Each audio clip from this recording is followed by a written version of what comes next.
Hi YouTube, Major Cord here, and I'm going to do an entry into Manzgear's 400 subscribers giveaway right now. First off, thank you for the chance to enter this awesome giveaway.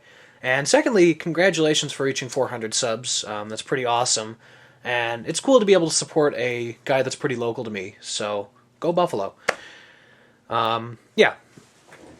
I'm going to enter the EDC portion, and I actually had a whole 10-minute video spiel, actually filmed and edited.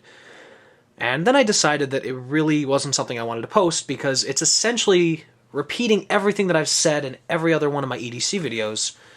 And that, no one else could really learn anything from it if they've seen any of those videos. So I'm going to do something a little off the beaten path, and hopefully we can all roll with it. So let's go. Anyone who carries a knife, I'm hoping at least, recognizes that it's important to have a sharp knife, because if you don't have a sharp knife, you're not going to be able to get much done with it. Sure, a dull or duller knife can still perform some basic cutting tasks, and I do understand the fact that not every knife needs to be, sharp enough to perform a lightsaber cut through phone book paper. I'm just particularly anal about my knives. However, it is important to maintain the edge of your knife. And there are several ways you can go about that. You can sharpen your knife regularly. I prefer to keep my knives sharpened and maintained on this Lansky turnbox, which is essentially a poor man's Spyderco sharp maker. You could, do that yourself. You could have them professionally sharpened. You could do a ton of stuff. However, sharpening it doesn't deteriorate your blade. Well, it does. It takes off a lot of metal from your knife blade. Constantly sharpening, even on the finest hone you have, will take off metal. This is a very fine ceramic rod. I'm not sure the grit. I'm pretty sure it's like 1200 or 1500 grit, something like that. It takes off metal. And even if you're only honing it once a week, twice a week, once a month, whatever, you're going to take off metal. And over time, that will reduce the size of your blade. It will change your edge geometry and a lot of other stuff that even I can't comprehend. It's a bunch of confusing stuff, basically. For a better explanation of that, check out jdavis882, who is essentially YouTube's whiz kid on sharpening. He actually did put a video out recently on how much steel your edge will lose over time if you sharpen it constantly. So do check him out. He's really knowledgeable on all this stuff, and I can't even come close to explaining it. But what I do want to touch on in this video is stropping. Now, stropping is a very good way to maintain your edges without taking it to a stone, without taking it to a ceramic rod or hone or anything of that, because stropping does not remove metal. Stropping essentially fixes any damage that's going to happen to your knife blade over regular use. If my hand is the edge of a knife, looking at it this way, my hand is this, the pointed edge of the knife here.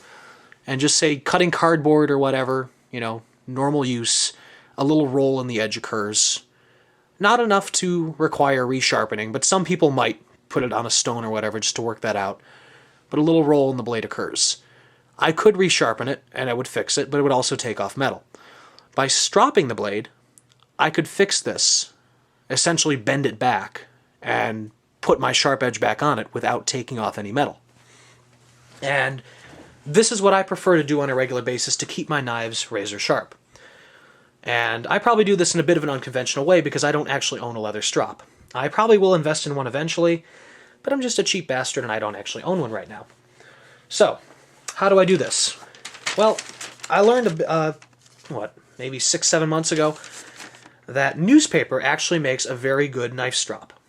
Because the newsprint itself is decently abrasive and the ink in it actually acts as a bit of a polishing compound, you can get pretty good results by stropping with newspaper.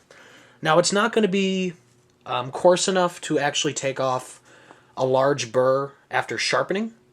At least I haven't found it to be. Like, if I use my Lansky guided rod hone system to reprofile a blade, I actually do take it to an old leather belt I have just to remove the burr. then I'll take it to this to polish and refine the edge. However, for normal use to repair damage, this works just fine for me. And for today's demonstration, I'm going to be using the sports page of the Buffalo News, which is easily the most depressing newspaper page that I regularly read. Okay? And you're going to want a base to work on. I just use the base of this Lansky system. Any block of wood will do. Any flat block of wood. You know, a chunk of 2x4. As long as it's even. And all we're going to do is roll our block of wood in this nice and tightly.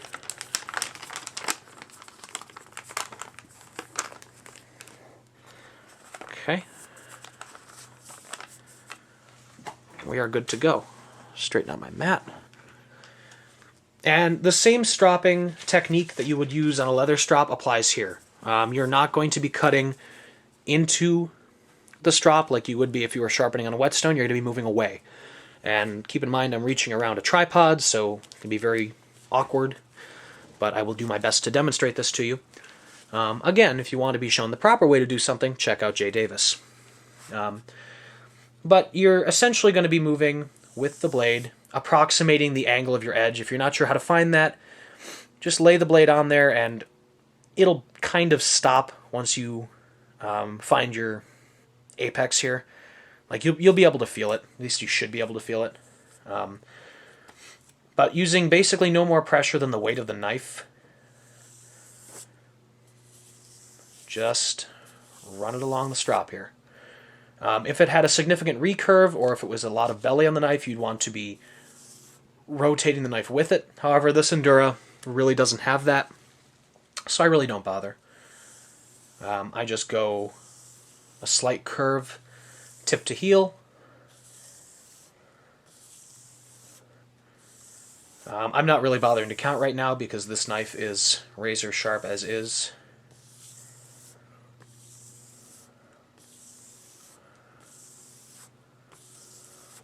And then flip it over and do the same thing on the other side. Again, not applying any more pressure than the weight of the knife, really.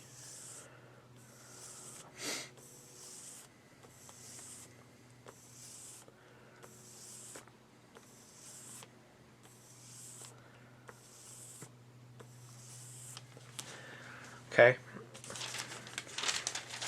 Now, I'm not sure if any significant increase in sharpness will be shown because this thing's already a lightsaber, but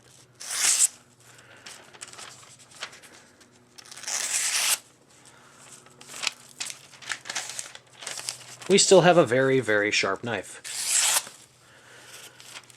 What I probably should have done was damage the blade a bit and work it out, but I didn't think that far ahead. This is for more demonstrating technique than anything. Other very fast strops you can make use of is actually the denim in your jeans. I found that it's actually a good strop for post-sharpening. Better than this, actually, because it is slightly more coarse. A lot of times after I'm done on the ceramic rods with this system, I will take it and just strop a couple times on the denim of my jeans using the same motion. And when you do that, guys especially, be careful not to stab yourself in the crotch. That hurts. But what you want to do is to be very careful, obviously not to stab yourself, but you need to make sure that your jeans are taut against your leg to provide yourself a good backing. And use the same technique. This trailing the edge against your leg. And do that. And I might clip in a short clip of me doing that. But then again, I may not. I'm not sure. I need to see if I have any. Because I'm not going to adjust the camera right now and point it at my junk. It's just an uncomfortable visual for all of us. So, with that said, good luck to everyone who enters this contest. I really hope that this was an informative video. Probably wasn't too entertaining. But yeah, hopefully this helps somebody. Remember that a sharp knife is a safe knife. Dull knives are pretty dangerous and stupid. It just bugs me when people have dull knives. All the knives in my kitchen are actually disgustingly dull. no one in my house can appreciate a sharp knife. So now that I have that Lansky system that can reprofile and really grind out an edge, I'm going to see if I can take it to my kitchen knives and do something with them. But that's neither here nor there and has no bearing on this video. So before this goes on too much longer, what did I already say? I already wish people good luck. Thank you, Manzgear, for hosting this contest, and enjoy the rest of your day, everyone.